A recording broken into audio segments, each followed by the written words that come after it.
እጅግ በጣም የሚገርም ጉድ በፊልሙ መንደር ዛሬ ተሰምቷል። እውቁ የፊልም ባለሙያ ያሬድ ሹመቴ በሴቶች ላይ በፊልም ምልመላ ሰበብ እየደረሰ ያለውን ያስገድዶ መድፈርና መሰል የጾታ ጥቃቶች እንደሚከተለው አጋልጧል። ወንጀለኛውም ተይዟል። ባለ ታሪኳ ሰላማዊት ትባላለች። ወደ ፊልም ትወና ጥበብ መግባት በእጅጉ ትመኝ ነበር። በአንድ ወቅት ያገኘችው የተዋንያን ምልመላ ጥሪ ወይም ካስቲንግ ኮል ትኩረቷን ሳበው። በዲኤስቲቪና በሌሎችም በርካታ ዓለም አቀፍ መድረኮች ላይ የሚቀርቡ ኢንተርናሽናል ፊልሞች ላይ የሚያሰራ ተዋናዮችን የሚመለምል የቴሌግራም ግሩፕ ታገኛለች። የተወሰነ ጥርጣሬ ቢያድርባትም በሂደት መርምሬ እገባበታለሁ በማለት ጥሪውን ተቀብላ ለሙከራ ተቀላቅላለች። የወጣውን ማስታወቂያና ለመመረጥ የሚያበቁ መስፈርቶችን አሟልታ ማመልከቻዋን ታቀርባለች። በአጭር ጊዜ ውስጥ የእንኳን ደስ ያለሽ መልእክት ይደርሳታል። የመጀመሪያውን ዙር ማጣሪያ ማለፏ ይነገራትና አማካሪ ተደርገው ከተመደቡ ሙያተኞች መሃል የተመቻትን ሰው እንድትመርጥ እድል ታገኛለች። ሰው መሆን ይስማው፣ እድል ወቅጣ ሰውና ሌሎችም እውቁ ባለሙያዎች በዚህ የቴሌግራም ቡድን ውስጥ በስማቸው የወጡ ሐሰተኛ አካውንቶች ተደርድረው ይገኛሉ። ሰላማዊት ታዲያ እውቁን የሲኒማ ዳይሬክተር ሰው መሆን ይስማው አማካሪው አድርጋ ትመርጣለች። በተቀመጠው አድራሻም እሱን መምረጧን ገልጻ መልእክት ትልካለች። አደገኛው አጥማጅ ራሱ ባዘጋጀው ሐሰተኛ ማንነት ሰው መሆን ሆኖ በቴሌግራም ቻናል መተወኑን ይቀጥላል። ለጻፈችውም ጥያቄ አፋጣኝ መልስ ይጽፍላታል። ነገር ግን በስራ ውጥረት ላይ መሆኑን ጎንደር ቀረጻ ላይ እንደሚገኝ ገልጾላት የሚያምንበት ሌላ ሰው እንዳለ ገልጾ ወደ ሌላኛው ሐሰተኛ አንተነህ ኃይሌ ያስተላልፋታል። ሰላማዊት ሐሰተኛውን ሰው መሆኑን አመስግና ወደ ሌላኛው አንተነህ ኃይሌ ሌላ ጽሑፍ ትልካለች።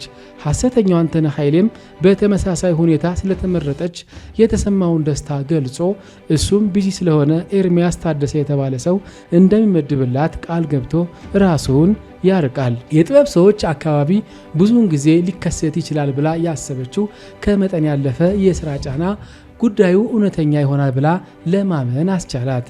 ኤርሚያስ ታደሰ የተባለው ሌላኛው ሐሰተኛ ሰው ጋር ተጻጽፋ ወደ መደዋወል ስትደርስ አደገኛው አጥማጅ ራሱ በአካል ብቅ ይላል። እሱም በተመሳሳይ ሁኔታ ለ2-3 ቀናት ስራ እንደሚበዛበት ገልጾ ከዚያ በኋላ ግን በአካል ተገናኝተው እንደሚማከሩ ይገልጽላታል።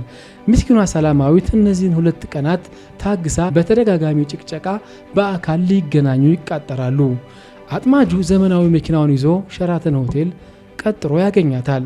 ስለ ዝርዝሩ ይማከራሉ። ይበጃታል የሚለውን ምክር ለግሶ እስከ መኖሪያ ቤቷ ድረስ በመኪና ይሸኛታል። የተለገሳት ምክር ደግሞ ምን ማድረግ እንዳለባት በአማካሪነት ከተዘረዘሩት ታዋቂ ሰዎች መሃል እውቅ ሴት ተዋናዮችን እንድታማክርና ምን እንደሚሏት መልሳ እንድትነግረው ነበር። ሰላማዊት ሩታ መንግስታብን ምርጫዋ ታደርጋለች። ሐሰተኛዋ ሩታ መንግስታብ ጋር ተጻጽፋ ምክር ትለግሳታለች። ትልቅ እድል እንደገጠማት ገልጻ የሰጠቻት ምክር ደግሞ ስሜትን የሚገልጹ ፕሮፌሽናል ምስሎችን ተነስታ መላክ እንዳለባት፣ ለዚያ የሚሆን ስቱዲዮ ደግሞ ፈልጋ እንድታገኝ ትመክራታለች። ሰላማዊት ይረዳኛል ብላ ወዳሰበችው ኤርሚያስ ታደሰ የተመከረችውን ይዛ ትመለሳለች። ስቱዲዮውንም እንደሚያዘጋጅ እሱ ራሱም እንደሚሰራት፣ የስራ ጫና ግን እንደሚበዛበት ገልጾ 200 ሺህ ብር ገደማ እንደሚፈጅ ያሳውቃትና ይለያያሉ። ሰላማዊት ቀብድ 50 ሺህ ብር ታዘጋጅና ትልክለታለች።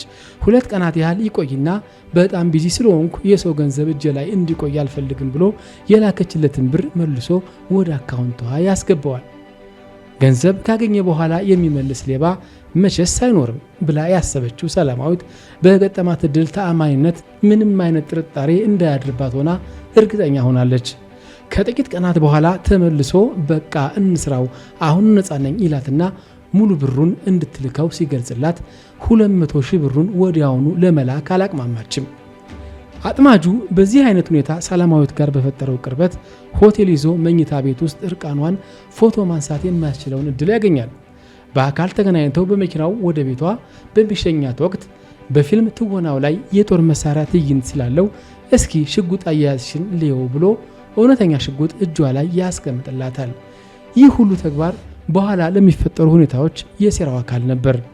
እንዲህ ባሉ ስልቶች በርካታ ሴቶችን ክብራቸው ተላልፎ አካላቸውን አነውሮ ገንዘባቸውን ከበላ በኋላ የውሃ ሽታ ሆኖ ይሰወራል። እጁ ላይ ያሉት የእርቃን ምስሎችና ቪዲዮዎች ወደ አደባባይ እንዳይወጡ መኖሪያ ቤታቸውን ማዋቁና የጦር መሳሪያ ታጠቀ መሆኑ ደግሞ የደህንነት ስጋት ላይ ስለሚጥላቸው ውሾን ያነሳ ውሾ ይሁን ተብሎ እንደተበሉ መቅረት ይሆናል። ይህ ገጠመኝ ከአንዲት ሴት አልፎ በበርካታ ሴቶች ላይ በተደጋጋሚ ተከስቷል። ሰላማዊት ከአደገኛው አጥማች ጋር ወሲባዊ ሁኔታ ውስጥ ለመግባት የሚያስገድድ ሁኔታ ይገጥማታል። ወደ ቀጠሯት ሆቴል የመሄድ ፍላጎትም ታጣለች። ጥርጣሬዋ ያገረሽባትና የሰው መሆንን እውነተኛ አድራሻ ፈልጋ ታገኘዋለች። የሆነውን በሙሉ ስትነግረው ጉዳዩ ሐሰተኛ መሆኑን ከመንገር አልፎ በአስቸኳይ በሕግ መያዝ እንደሚገባው ያሳምናታል። በዚህ ጊዜ ነበር ሆቴል የቀጠራትን አደገኛ አጥማጅ ጥሪ ተቀብላ አካባቢው በፖሊስ አባላት የተከበበው። አደገኛው አጥማጅ በፖሊስ ቁጥጥር ስር ዋለ። በቦሌ ክፍለ ከተማ ስር የሚገኘው አደይ አበባ ፖሊስ ጣቢያ በቁጥጥር ስር የዋለው አደገኛው አጥማጅ ማንነትም ታወቀ። መኳንንት ምስጋናው ተድላ ይባላል። እሱ በቁጥጥር ስር ከዋለ በኋላ ግን በዚህ ታላቅ ወንጀል ውስጥ ከአንድ በላይ ተዋናዮች ሊኖሩ እንደሚችሉ የሚያሳውቅ ፍንጭ ተገኘ። የቴሌግራም ቡድን ውስጥ የነበሩት የታዋቂ ሰዎች ስም በሙሉ ተሰረዘ። ሌሎች መረጃዎችንም የሚሰውሩ በርካታ ለውጦች አደረገ። አሁን አደገኛው አጥማጅ መኳንንት ምስጋናው በፖሊስ ቁጥጥር ስር ይገኛል። ተጨማሪውን ይዘን እንመጣለን። ሴቶቻችን እባካችሁ ጥንቃቄ እያደረጋችሁ በዚህ ሰዓት በተለይ ደግሞ በሶሻል ሚዲያ የሚደረጉ ማንኛውም አይነት ብር ላኩልኝ ወይም ደግሞ እንዲህ እናሰራሻለን ላኪልን የሚባል ነገር በሙሉ ማጭበርበር መሆኑን መገንዘብ ያሻል።